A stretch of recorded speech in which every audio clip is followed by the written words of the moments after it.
Graça e paz, meus irmãos, boa noite. Espero que os irmãos estejam bem. Continuo com muita saudade dos irmãos, sentindo muita falta dos cultos e se adaptando a essa quarentena, né? Hoje, um novo desafio, pela primeira vez fazer uma pregação por vídeo, mas vamos lá. Essa semana eu estava mexendo algumas coisas antigas minhas aqui em casa, encontrei uma pregação que eu fiz há uns 3 anos atrás, mais ou menos, e essa pregação falou muito comigo e eu penso que é importante para nós revermos e podemos meditarmos juntos em algo que tem muito a ver com o contexto que nós vivemos hoje, que é o texto de Joel, capítulo 2, os versículos de 12 a 27. Eu gostaria que, se você pudesse, abrir sua Bíblia e acompanhasse junto comigo. A gente vai ficar vendo alguns versículos. Então, se você puder acompanhar comigo na sua Bíblia, Joel, capítulo 2, os versículos de 12 até o 27.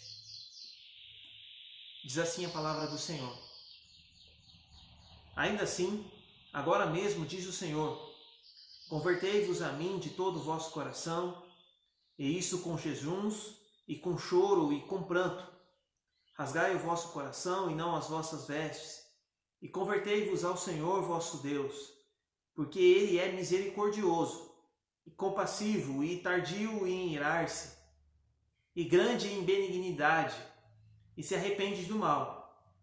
Quem sabe se não se voltará e se arrependerá, e deixará após si uma bênção, uma oferta de manjares e libação para o Senhor vosso Deus. Tocai a trombeta em Sião, promulgai um santo jejum, proclamai uma assembléia solene. Congregai o povo, santificai a congregação, ajuntai os anciões, reuni os filhinhos e os que mamam. Saia o noivo da sua recâmara, e a noiva do seu aposento. Chorem os sacerdotes, ministros do Senhor, entre o pórtico e o altar, e orem. Poupa o teu povo, ó Senhor, e não entregues a tua herança ao opróbrio, para que as nações façam escárnio dele. Porque hão de dizer entre os povos, onde está o seu Deus? Então o Senhor se mostrou zeloso da sua terra, compadeceu-se do seu povo, e respondendo lhe disse, eis que vos envio o cereal, e o vinho e o óleo, e deles sereis fartos, e vos não entregareis mais ao opróbrio entre as nações. Mas o exército que vem do norte, eu o removerei para longe de vós, lançá-lo-ei em uma terra seca e deserta. Lançarei a sua vanguarda para o mar oriental, e a sua retaguarda para o mar ocidental. Subirá o seu mau cheiro e subirá a sua podridão, porque agiu poderosamente. Não temas, ó terra, regozija-te e alegra-te, porque o Senhor faz grandes coisas. Não temais, animais do campo, porque os pastos do deserto reverdecerão, porque o arvoredo dará o seu fruto, a figueira e a vide produzirão com vigor. Alegrai-vos, pois, filhos de Sião, regozijai-vos no Senhor vosso Deus, porque Ele vos dará em justa medida a chuva, fará descer como outrora a chuva temporã e a seródia. As eiras se encherão de trigo, e os lagares transbordarão de vinho e de óleo. Restituir-vos-ei os anos que foram consumidos pelo gafanhoto migrador, pelo destruidor e pelo cortador. O meu grande exército que enviei contra vós outros. Comereis abundantemente, vos fartareis, e louvareis o nome do Senhor vosso Deus, que se ouve maravilhosamente convosco. E o meu povo jamais será envergonhado. Sabereis que estou no meio de Israel, e que eu sou o Senhor, vosso Deus, e não há outro, e o meu povo jamais será envergonhado. Esse texto um texto que eu gosto muito. Aliás, quem me conhece sabe que eu gosto muito dos profetas menores, da reflexão que eles fazem, e são sempre reflexões interessantemente atuais, né? E Joel escreve a sua profecia muito provavelmente na época em que reinava o rei Joás. O rei Joás foi um rei de Judá que foi feito rei ainda criança. É provável que ele tenha assumido o trono por volta dos seus 7 anos. E ele reinou sobre Judá com a ajuda dos sacerdotes. E aí Joel faz essa profecia que é interessante que ele fala muito com os sacerdotes, porque provavelmente eram os sacerdotes que estavam liderando o povo ao lado de Joás. E nessa época do rei Joás, houve uma grande fome, houve uma grande seca, não houve chuva no tempo certo. E o texto diz que além da seca, se você leu, e eu quero te convidar a ler o livro de Joás, são 3 capítulos apenas, é um livro curto, dá para você ler em meia hora. É um texto muito interessante. Ele vai falar que além da seca houve uma invasão de gafanhotos.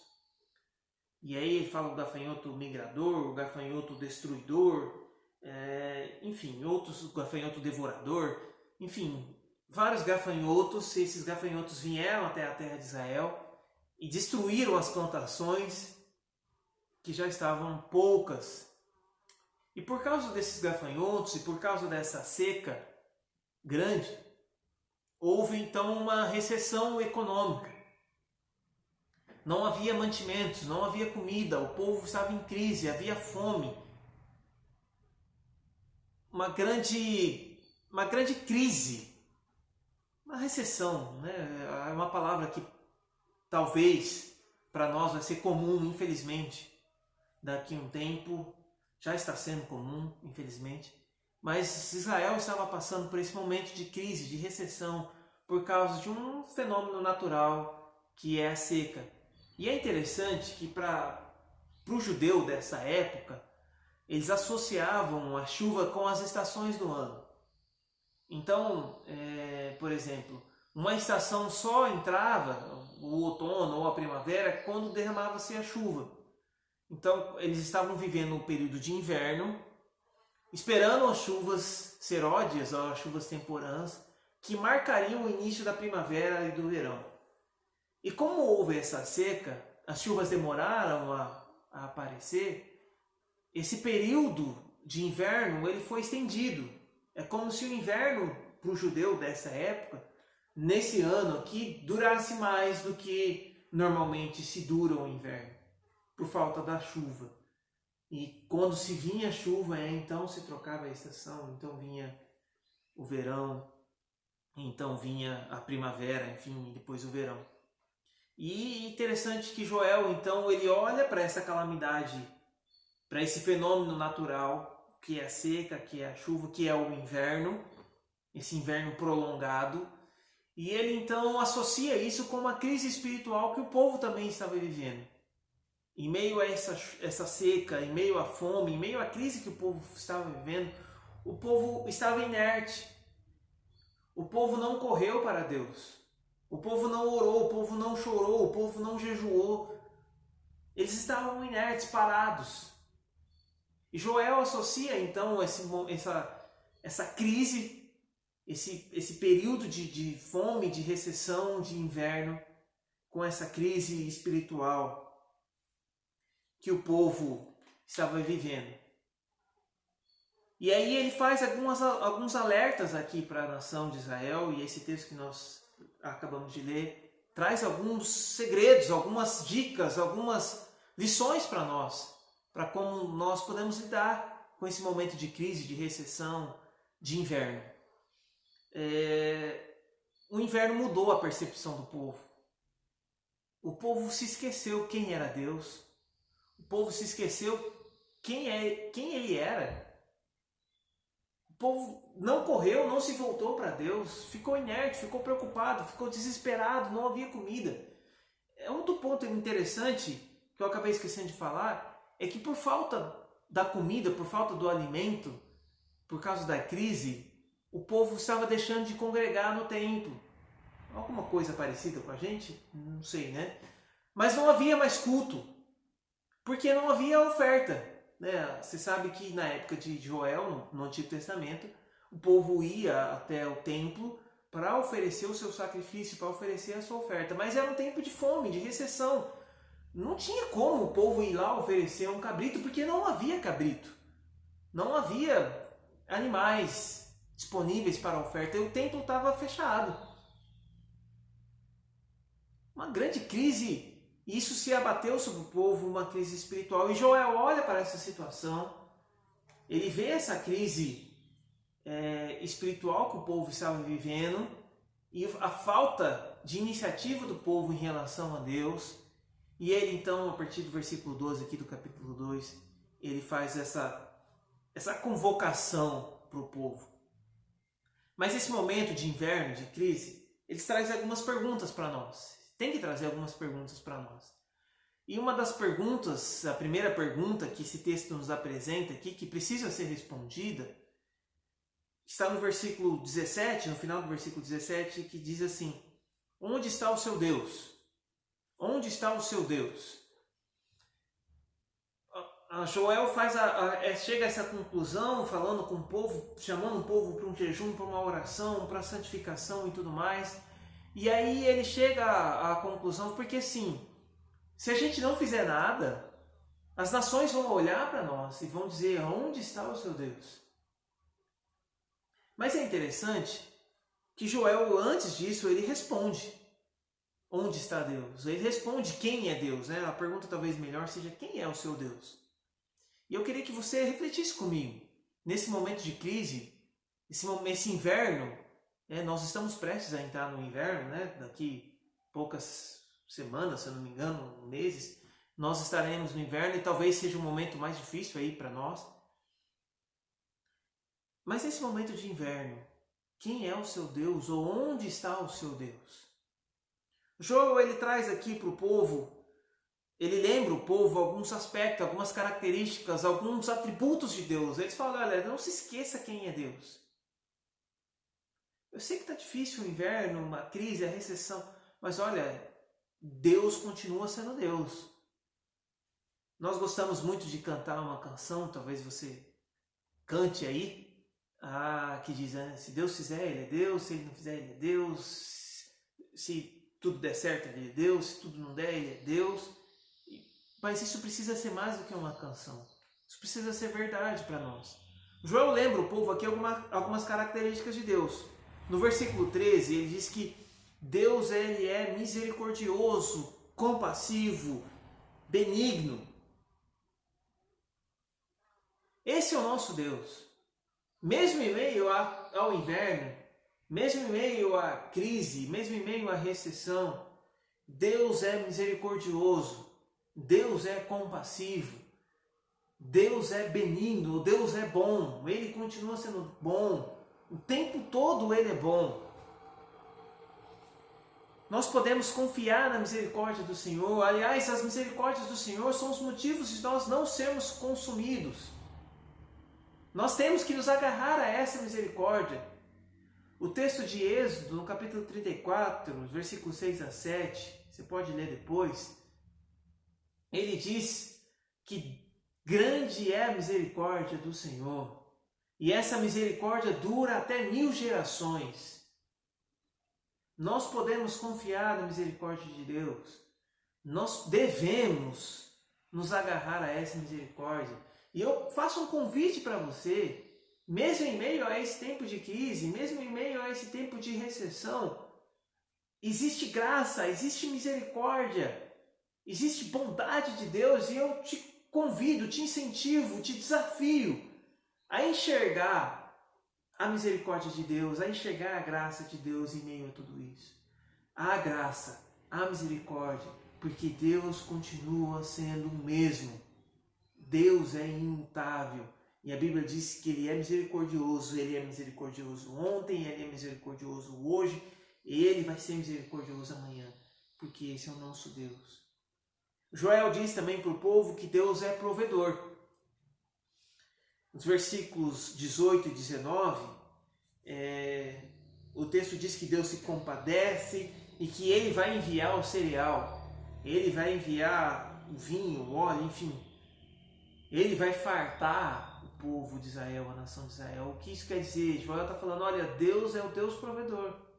Tudo que nós temos, seja num tempo de fartura, é Deus que nos dá. Seja num tempo de necessidade, é Deus que nos dá. Deus é provedor. Você lembra da história de Abraão e Isaac? Quando Abraão chega com Isaac no monte, e Isaac pergunta, olha, cadê o cordeiro? E Abraão responde para Isaac, Deus proverá. E quando ele chega lá em cima, quando Abraão está prestes a sacrificar o seu filho, e Deus brada do céu e fala, não, Abraão, não faça tal coisa. Abraão para, então ele vê, abre os olhos e vê ali um carneiro preso pelos chifres. Deus é Deus provedor. Deus é Deus provedor, mesmo em meio à crise, mesmo em meio à recessão. Talvez você esteja aí preocupado, e é justa a preocupação. Nós não sabemos o que vai acontecer com o mundo depois que passar toda essa pandemia. Mas não se esqueça, Deus é provedor. Joel também diz para o povo que Deus é refúgio. Nos versículos 20 e 21, o texto diz que o exército que vem do norte, Deus ia tirar. Deus não ia permitir que aquele povo fosse esmagado por aquele exército que estava vindo. Ou seja, que Joel estava falando para o povo, olha, Deus é o nosso refúgio, Deus é a nossa fortaleza. Nós podemos nos esconder nele, na graça dele. Ele é o refúgio. No Salmo 18, versículo 2, diz que ele é o escudo, a torre forte, fortaleza segura. Nós podemos nos refugiar em Deus em tempos de crise, em tempos de recessão, de inverno. Nós podemos nos chegar a Deus e confiar na graça de Deus. O Joel também termina dizendo que Deus é um Deus conosco. No versículo 27, ele diz que Deus fala, olha, sabereis que estou no meio de Israel, ou seja, eu habito no meio de vocês. Você vai se lembrar que Jesus, antes de subir ao céu, ele fez uma última promessa para os discípulos, ele disse, e eis que estou convosco até a consumação dos séculos. Deus é um Deus presente, Deus conosco, Deus que habita em meio de nós, dentro de nós. E nós podemos ter certeza que mesmo nesse tempo de crise, de recessão, de inverno, Deus está conosco, Deus nos fortalece. Então essa é uma primeira pergunta. Onde está o seu Deus? Ou quem é o seu Deus? Lembre-se, Deus é misericordioso, Deus é provedor, Deus é refúgio, Deus é fonte de vida. E Deus está conosco. Essa pergunta, onde está o seu Deus, me traz uma segunda pergunta inevitável. Onde está o seu Deus? Eu diria, onde está você? Ou, quem é o seu Deus e quem é você? Nesse tempo de crise, de inverno, de recessão, quem é você? Você talvez é aquela pessoa desesperada que sai comprando tudo que tem no mercado? Aquela pessoa que só pensa nisso, só vive 24 horas em torno das notícias ruins, da calamidade. Quem é você? Onde está você? Joel enfatiza aqui para o povo de Israel que eles são povo de Deus.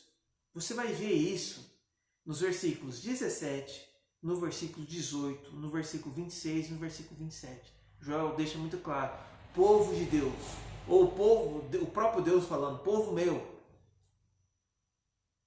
Nós somos povo de Deus. Não se esqueça disso. Em meio à crise e recessão, o que for, nós continuamos sendo povo de Deus e precisamos agir como tal. Joel olha para o povo de Israel e vê o povo parado, inerte, e ele fala, olha, não, vocês são povo de Deus. E o povo de Deus, ele tem algumas características. Ou eu diria melhor, o povo de Deus, ele tem algumas armas para enfrentar as crises, para enfrentar a dificuldade, para enfrentar a recessão.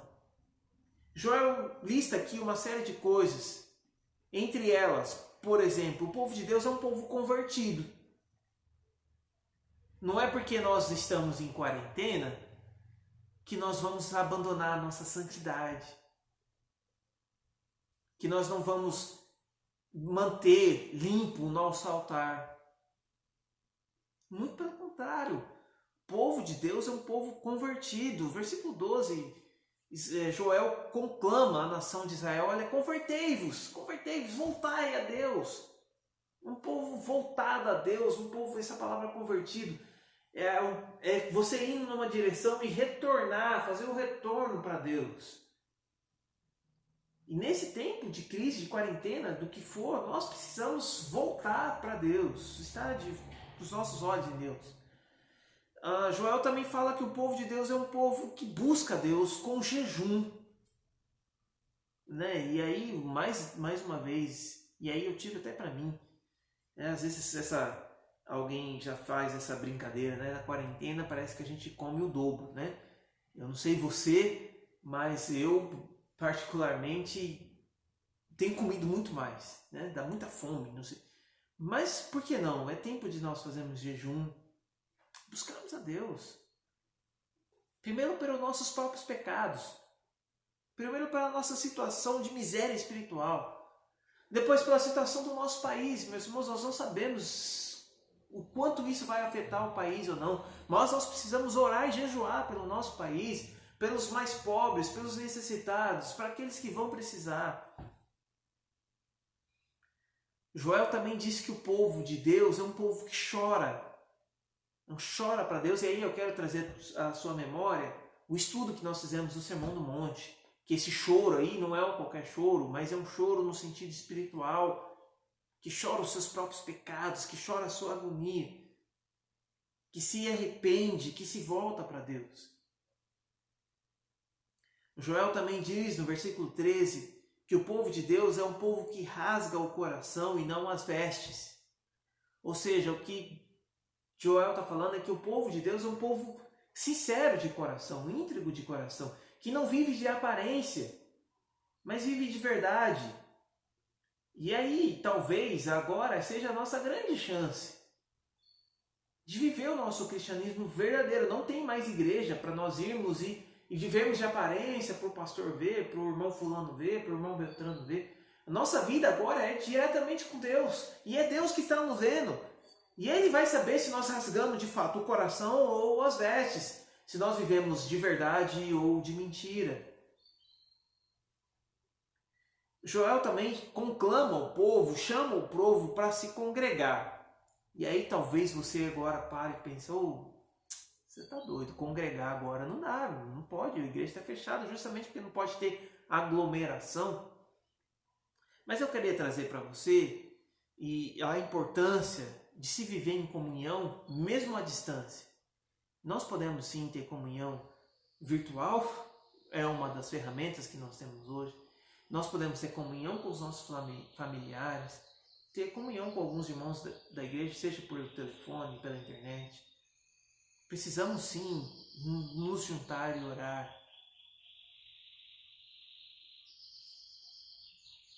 E o povo de Deus, Joel termina falando que o povo de Deus é um povo que ora. No versículo 17, ele fala para os sacerdotes e para o povo: orem, poupa o teu povo, ó Senhor, mas orem. O povo de Deus é um povo que ora. Nós precisamos ser esse povo que ora. Então, onde está você? Será que tudo isso que nós falamos aqui, ser convertido, jejuar, chorar, rasgar o coração,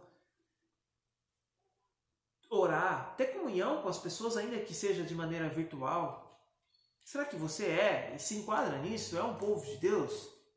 Onde está você? E por último, uma última pergunta que me remete a esse texto é: onde está a sua esperança? Aonde está a sua esperança? O que Joel fala aqui a partir do versículo 23 para o povo é, em outras palavras, é mais ou menos o seguinte: olha, povo de Israel, por que vocês estão desesperados? O inverno não vai durar para sempre. E deixa eu te falar, meu irmão, nós não sabemos até onde vai essa crise. Não dá para saber, por mais que talvez achem a cura hoje para o vírus, enfim, por mais que a crise acabasse, da doença acabasse hoje, ainda tem todo um desdobramento econômico e a gente não tem ideia de onde isso vai parar. Mas uma coisa é certa, isso não vai durar para sempre. Não é a primeira e talvez não seja a última pandemia que a humanidade vai enfrentar. Não dura para sempre, o inverno não dura para sempre, a crise não dura para sempre. Lembre-se disso. Para tudo existe um fim. Só não existe um fim para uma coisa, a vida eterna. Vida que Deus prometeu para nós. E Deus aqui, na verdade, o próprio Deus, a partir do versículo 18, é Deus falando, na verdade, não é Joel, mas é Deus falando. E Deus promete o fim do inverno. Ele promete as chuvas temporãs que iam marcar o começo da primavera. E deixa eu te falar, Deus tem uma primavera para nós. Deus tem uma primavera especial para cada um de nós. Seja aqui na terra ou seja lá, uma primavera celestial ao lado do Senhor. Tudo tem um fim. Isso não é um fim para a graça de Deus, para o amor de Deus, para as promessas de Deus. Para isso não é um fim. Deus tem uma primavera para nós. O versículo 23, ele diz assim: alegrai-vos, pois, filhos de Sião. Alegrai-vos. E aí eu trago aqui para nós, para terminar essa meditação. Alegrem-se. Alegrem-se no Senhor. Está com crise, está com fome talvez, está difícil. Não sei o que vai acontecer. Mas alegrem-se. O tema da Junta de Missões Nacionais, Mundiais, acho que nesse ano é Faça a Terra se alegrar. Essa missão continua sendo válida para nós. E talvez mais do que nunca, é dever nosso como cristãos, é dever nosso como povo de Deus, se alegrar e fazer com que outros se alegrem, na alegria, na esperança da volta do nosso Senhor Jesus Cristo. Onde está a sua esperança? Onde está o seu Deus? Onde está você? Onde está a sua esperança? Lembre-se quem Deus é, que Ele é misericordioso, que Ele é bom, que Ele é provedor, que Ele está conosco.